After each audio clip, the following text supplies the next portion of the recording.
The Grand Hall of the Galactic Council sparkled under the light of 3 artificial suns. Its crystal walls reflected the worried faces of the most powerful beings in the known universe. Today, fear filled the room. Fear that none of them wanted to admit. "The swarm has consumed another system," announced the High Counselor, his multiple eyes blinking rapidly. "That makes it the 5th one this cycle." The representatives of the 12 most advanced civilizations shifted uncomfortably in their seats. Holograms danced in the center of the room, showing the destruction left behind by the swarm. Dead planets stripped of all resources, broken moons, and extinct civilizations. "Surely the warrior clans will step forward," asked one representative, looking hopefully at the tall, muscular alien seated across the table. The warrior clans were famous for their battle prowess and advanced weapons. The warrior clan representative shook his head. "After careful analysis, we find the risk-to-reward ratio unfavorable." His words caused murmurs around the table. Everyone knew what that meant. They were afraid. One by one, each species found a reason not to fight. The technology masters claimed their weapons weren't compatible with the swarm's biology. The space nomads argued they needed to protect their own territories. The energy beings suggested they needed more time to study the threat. "What about the Imperial fleet?" someone suggested desperately. The Imperial representative laughed nervously. "Our ships are too valuable to risk in such an uncertain engagement." As the excuses piled up, a junior aide whispered something to his superior. The superior's expression changed from dismissal to thoughtful consideration. "Speak up, young one," commanded the High Counselor, noticing the exchange. The junior aide stepped forward, his hands shaking slightly. "There is one species we haven't considered, High One." "And who might that be?" "The humans." The chamber erupted in laughter. Even the High Counselor couldn't help but chuckle. "The humans," scoffed the warrior clan representative. "Those cowards who still wear safety equipment in space, who triple-check every landing, who refuse to use teleporters because they can't verify the pattern integrity." The technology master's representative joined in. "The same species that puts backup systems in their backup systems, who still used physical escape pods in their ships." "Exactly," said the junior aide, his voice stronger now. "They're so careful that they might actually survive long enough to find a solution." The laughter died down as the council members considered this. It was true. Humans were known throughout the galaxy for their excessive caution. They were the only species that still conducted evacuation drills on their ships. Their military vessels carried enough escape pods for 3 times their crew complement.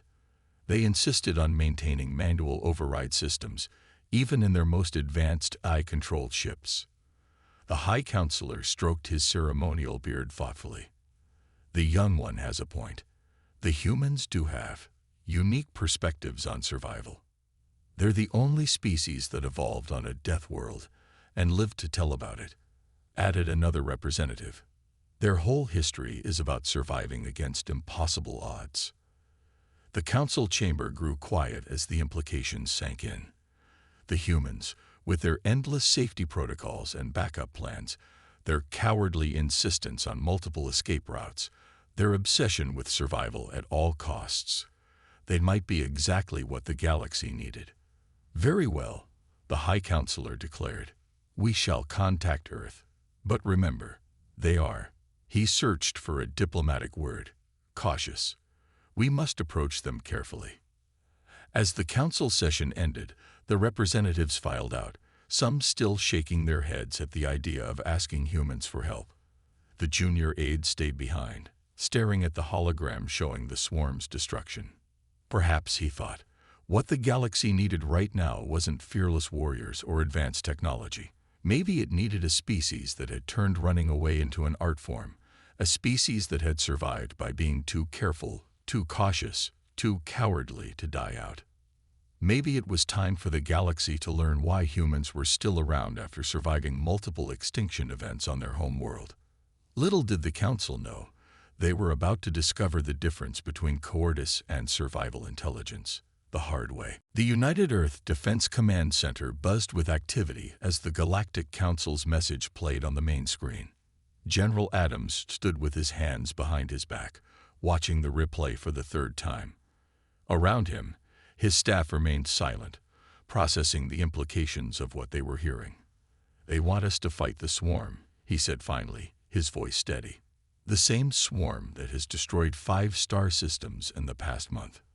"Yes, sir," replied Colonel Peters, bringing up detailed scans on a side screen. And apparently, everyone else refused. The room fell silent again as they studied the data the Council had sent. Images of destroyed worlds floated across their screens. Entire planets stripped bare, populations vanished without a trace. It was a nightmare scenario, but something caught the general's attention. "Look at these attack patterns," he said, pointing to a series of timestamps. "There's a rhythm to it. Show me the time between each system attack." A young analyst quickly pulled up the data. "Sir, you're right. The swarm takes exactly 27 days between major attacks. They're predictable. How did the others miss this?" Someone wondered aloud. "Because they were too busy looking for a way to outfight them," Adams replied, a small smile forming on his weathered face. "They never thought about outsmarting them." The next few hours turned into a flurry of activity. Earth's best military minds gathered virtually from around the planet. They didn't discuss heroic charges or glorious last stands. Instead, they talked about escape routes, backup plans, and survival strategies. "The Council thinks we're cowards," Colonel Peters said during one briefing. "They mock our safety protocols and backup systems." "Let them mock," responded Adams. "While they were building bigger weapons, we were learning how to survive. That's why we're still here, and that's why they came to us." When the Council's representative arrived for Earth's answer, he found something unexpected. Instead of a simple yes or no, he was presented with a detailed plan. The humans had compiled a thorough analysis of the swarm's behavior, complete with predicted attack patterns and proposed counter-strategies. "This is extensive," the representative said, his translator struggling to keep up as the humans explained their approach. "But where are the battle plans?" "The attack formations. Those come later," explained Adams. "First, we need to establish our survival infrastructure. Emergency response protocols, evacuation routes, backup command centers." "Typical human cowardice," the representative muttered, though his translator diplomatically changed it to typical human caution. Adams smiled. "You know what we call soldiers who don't plan their retreat. Dead soldiers. And dead soldiers can't win wars." The presentation continued. The humans outlined their conditions. They would need time to set up their networks of automated early warning systems. They wanted permission to establish hidden supply caches throughout the threatened sectors. They insisted on installing their own emergency beacons and rescue protocols. All this just to run away? The representative asked, bewildered. "No," Adams corrected him. "All this to make sure we survive long enough to win." As the representative prepared to leave, still looking confused by the human's approach, Adams handed him one final document. "What's this?" "A list of all major extinction events on Earth that humans have survived," Adams explained. "You might want to show it to the Council. It might help them understand why we plan the way we do." The representative looked at the list, his eyes widening slightly. "Your species survived all of these. We did. Not because we were the strongest or the bravest, but because we were the most careful, because we always planned for the worst, because we never let pride get in the way of survival." As the alien ship departed Earth's orbit, the humans began their preparations. While other species might see their methodical approach as cowardice, humans knew better.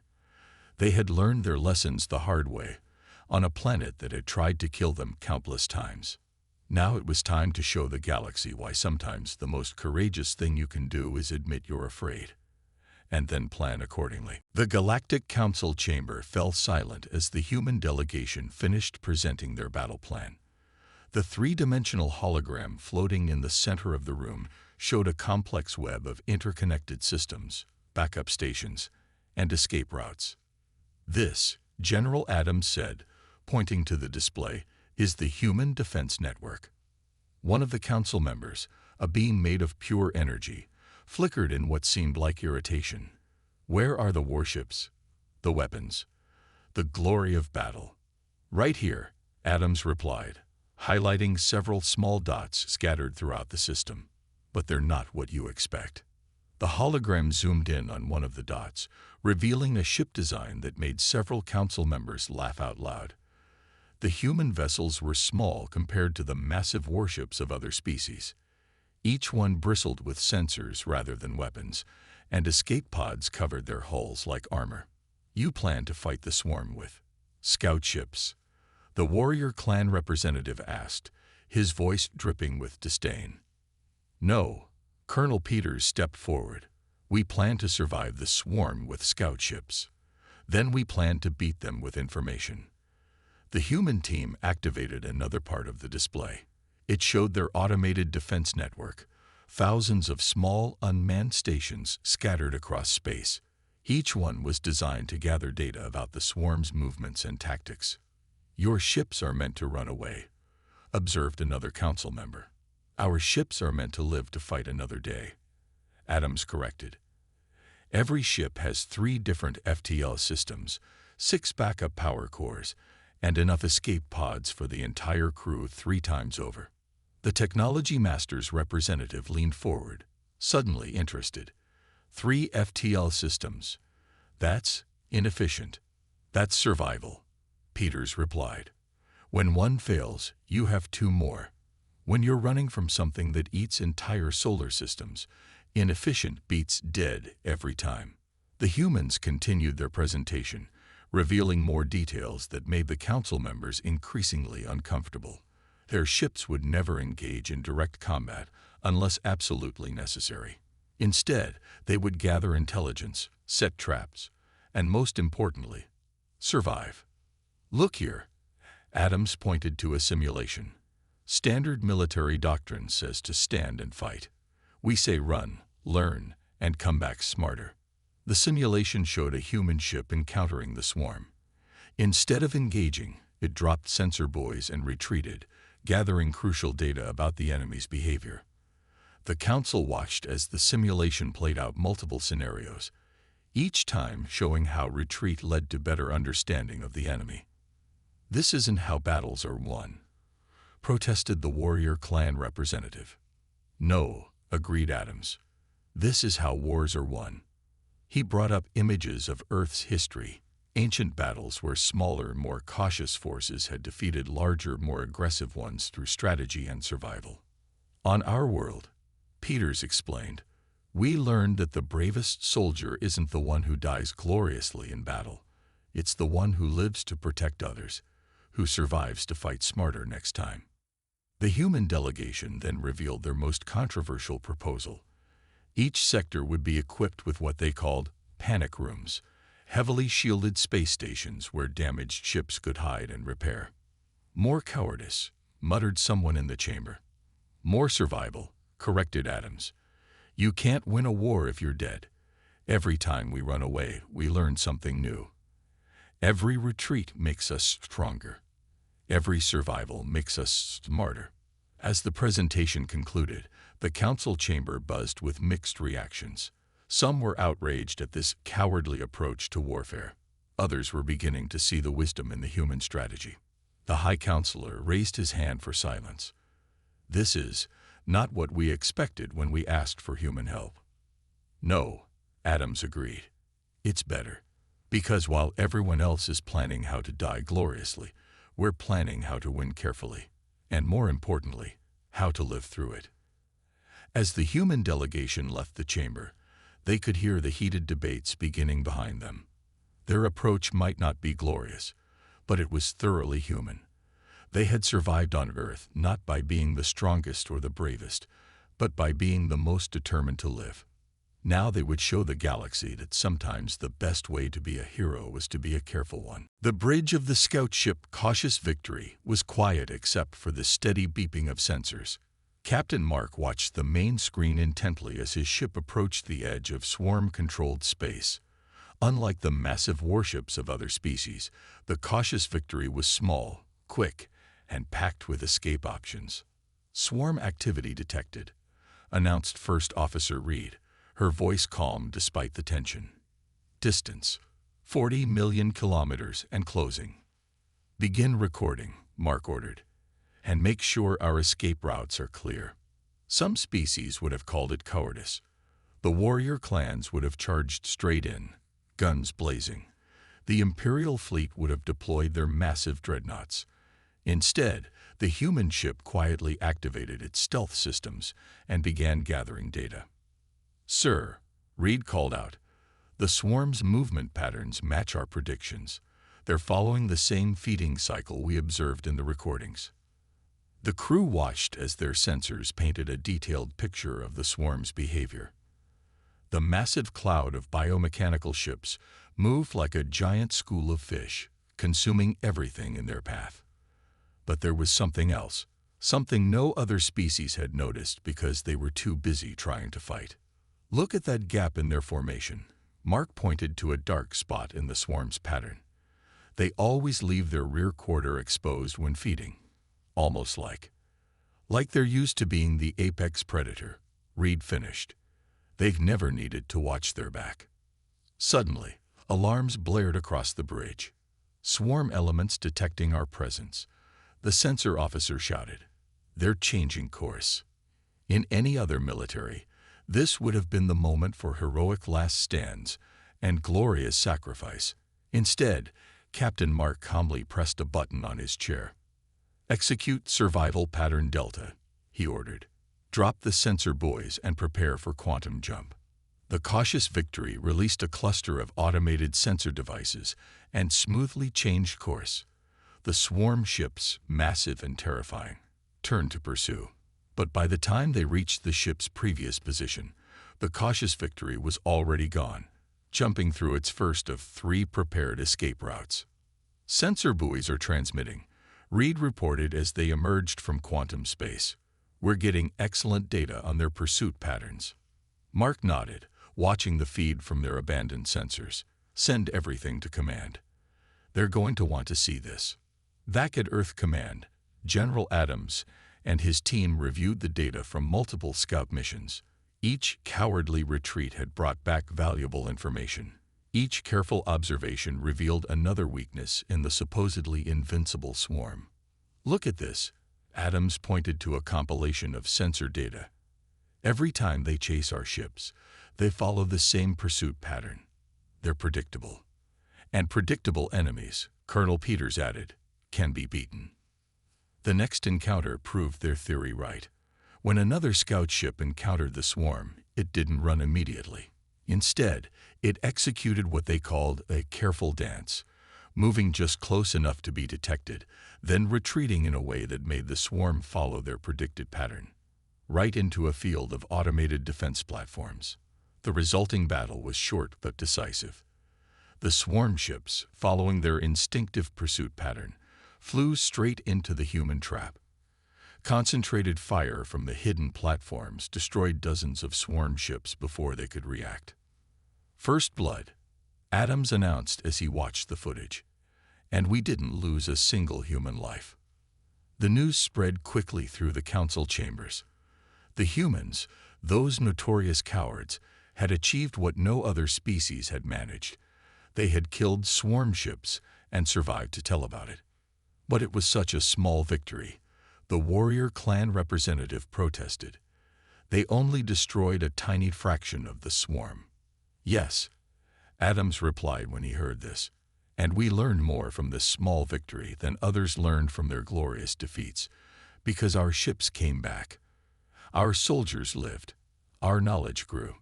As more scout ships continued their careful dance with the swarm, more data flowed back to Earth Command.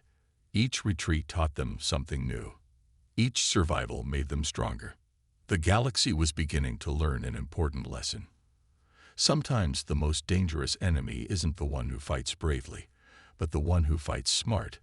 and lives to fight another day. The massive display screen in Earth Command's Central Operations Room told a story that no one had expected 3 months ago. Red dots representing swarm ships were steadily decreasing in number. Green dots showing successful human operations were multiplying across the star chart. The swarm has lost 30% of their attacking force, General Adams announced to the gathered Galactic Council representatives. And we've lost 0 ships. The council members shifted uncomfortably in their seats. What they were seeing went against everything they believed about warfare. The humans weren't winning through brave charges or massive battles. They were winning through thousands of small, careful engagements, each one planned with multiple backup plans. "Watch this," Colonel Peters said, bringing up footage from their latest operation. The video showed 3 human ships deliberately allowing themselves to be chased by a swarm group. But instead of running straight away, they led the swarm through a complex series of maneuvers. Each time the swarm got close, the human ships would jump away, only to reappear from another direction. "Are they playing with the swarm?" asked the Technology Master's representative. "No," Adams smiled. "They're teaching the swarm to chase them, making them predictable." The footage continued. After the 4th jump, the swarm ships followed exactly the pattern the humans had predicted. They flew straight into a massive minefield of automated defense platforms and quantum torpedoes. 47 swarm ships destroyed, Peters reported. All human ships returned safely. "Because they ran away," the warrior clan representative growled. "Because they survived," Adams corrected. "Those same ships have now done this 6 times. Each time, they learn more. Each time, they kill more swarm ships. How many of your brave ships can say the same?" The room fell silent. Everyone knew the answer. The mighty warships of other species lay broken in space, their crews dead in glorious but futile battles. Meanwhile, the cowardly humans kept fighting, kept surviving, kept winning. "There's something else you need to see," Peters said, switching the display. "We've analyzed all our survival data. There's a pattern in the swarm's behavior that nobody noticed before." The new display showed the swarm's movement across the galaxy. But this time, it wasn't just about their attacks. It showed their retreats, their regrouping patterns, their feeding cycles. "The swarm runs away too," Adams explained. "When they meet strong resistance, they retreat and try a different approach. They survive to fight another day, just like us." This revelation hit the council members hard. The swarm, this unstoppable force that had terrorized the galaxy, actually used the same survival tactics that they had mocked humans for. "The difference," Peters continued, "is that we're better at it. We've been surviving on Earth for millions of years. We've lived through ice ages, meteor strikes, and our own mistakes. We're survival experts." A junior council member raised a hand. "But how does surviving help win a war?" Adams walked to the main display and pointed to a series of green dots. Every one of these points represents a human ship that ran away from a fight, and every one of them came back with data that helped us understand the swarm better. He switched to another display. "Now, look at this. The swarm's attack patterns are changing. They're becoming desperate, making mistakes. Because for the first time, they're fighting an enemy that thinks like they do, but does it better." The data was undeniable. The swarm's once perfect formations were showing gaps. Their feeding patterns were becoming erratic. They were starting to show signs of something no one had ever seen before. Fear. "We're not just surviving anymore," Adams concluded. "We're teaching the galaxy's greatest predator what it feels like to be hunted, not through strength or bravery, but through careful, relentless survival." As the council members left the briefing, they talked in hushed tones. The species they had mocked as cowards was systematically taking apart the greatest threat the galaxy had ever faced. And they were doing it not through heroic sacrifices or glorious battles, but through careful planning and dedicated survival. The galaxy was learning a new definition of courage. The courage to admit when retreat was smarter than attack, when survival was more important than glory. "The swarm is running scared," General Adams announced to the packed war room. For the first time in their history, they're the ones being hunted. The holographic display showed the current situation. The once mighty swarm had been reduced to less than half its original size. Their formerly organized patterns had broken down into chaotic clusters, spreading across space in desperate attempts to avoid human ships. "Now," Adams continued, "we begin Operation Careful Victory." Colonel Peters stepped forward, bringing up a new tactical display. "The swarm has 3 remaining options for retreat. They'll choose one of these paths because they're the only routes with enough resources to sustain them. And we'll be waiting at all 3.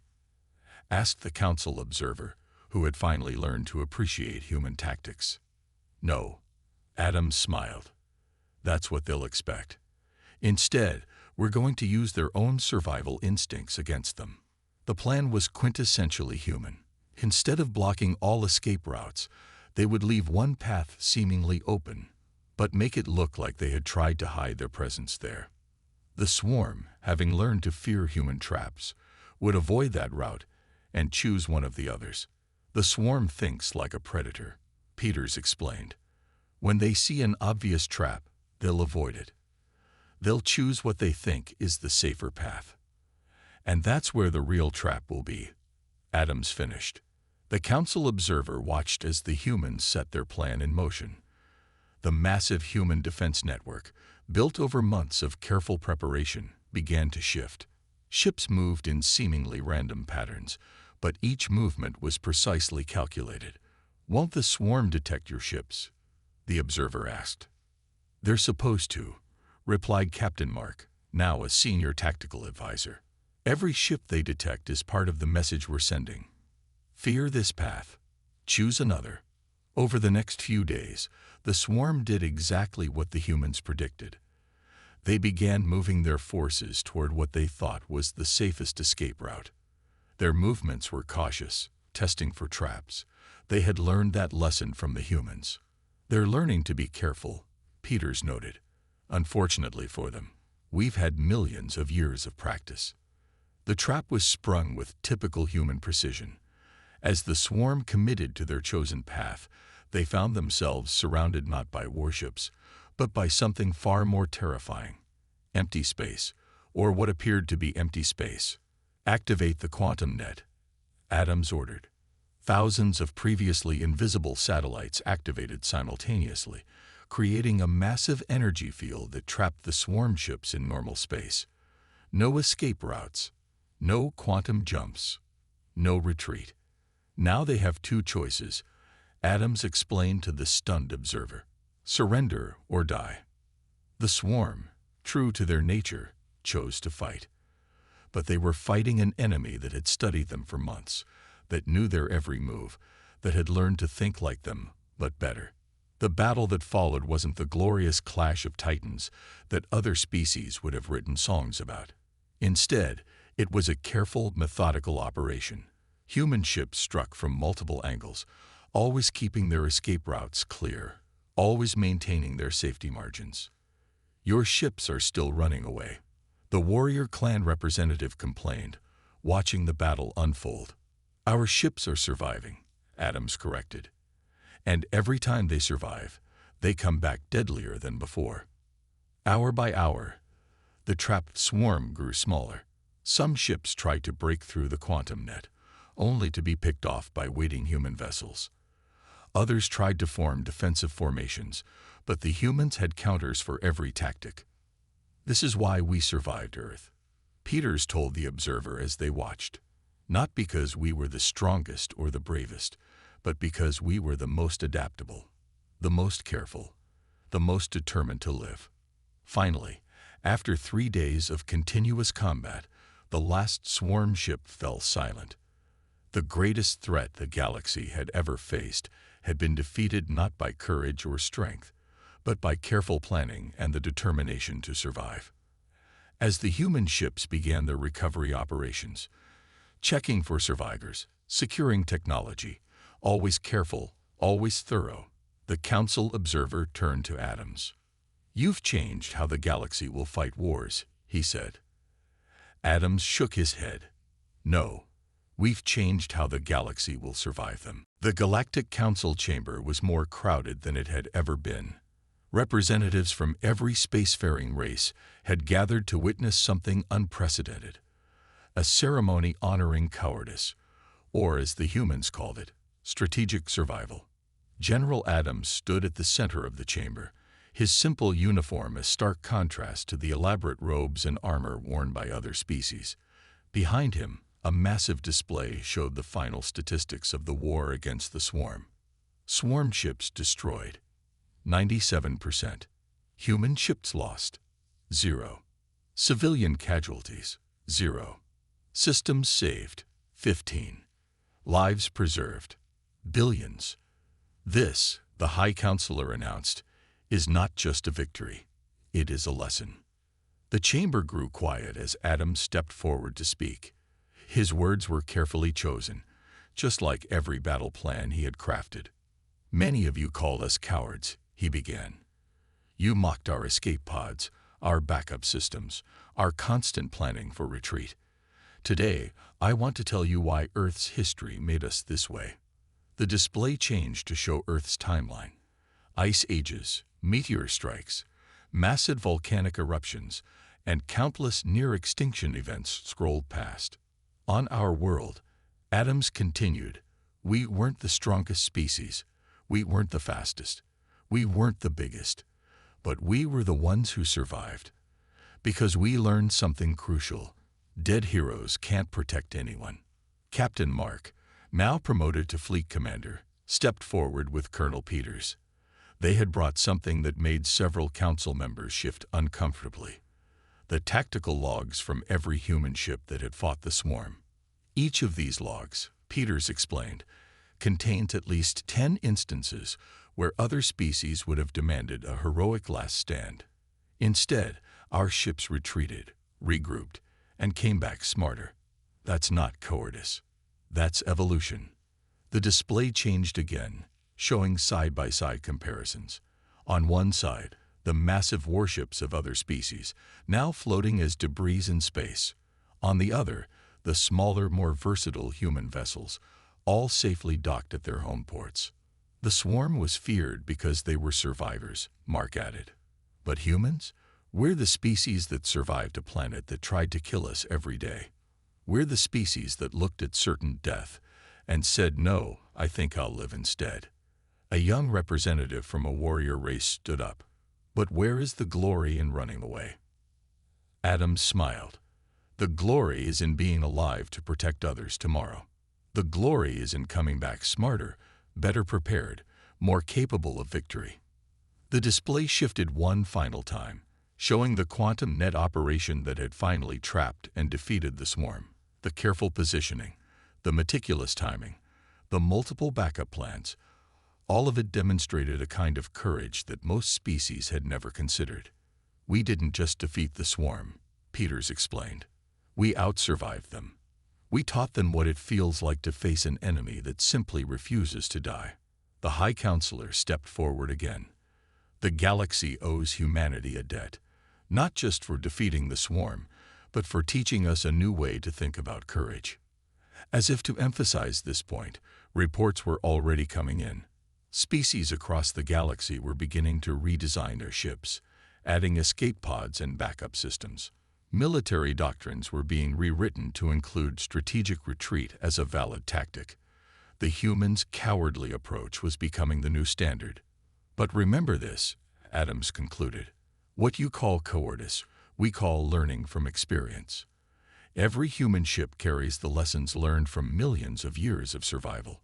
We don't face death bravely. We face it carefully, intelligently, and with every intention of coming back. The ceremony ended with an announcement that shocked many but made perfect sense to those who had fought alongside humans. The Galactic Council was establishing a new military training program, with Earth's forces as the instructors. The first lesson would be titled, Why the Brave Survivor Achieves More Than the Dead Hero. As the chamber slowly emptied, the High Counselor approached Adams privately. You've changed everything, he said. The galaxy will never be the same. Adams nodded. Good. Because somewhere out there, something worse than the swarm is waiting. And when it comes, the galaxy won't need heroes who know how to die gloriously. It will need survivors who know how to win carefully. The age of reckless bravery was over. The era of intelligent survival had begun.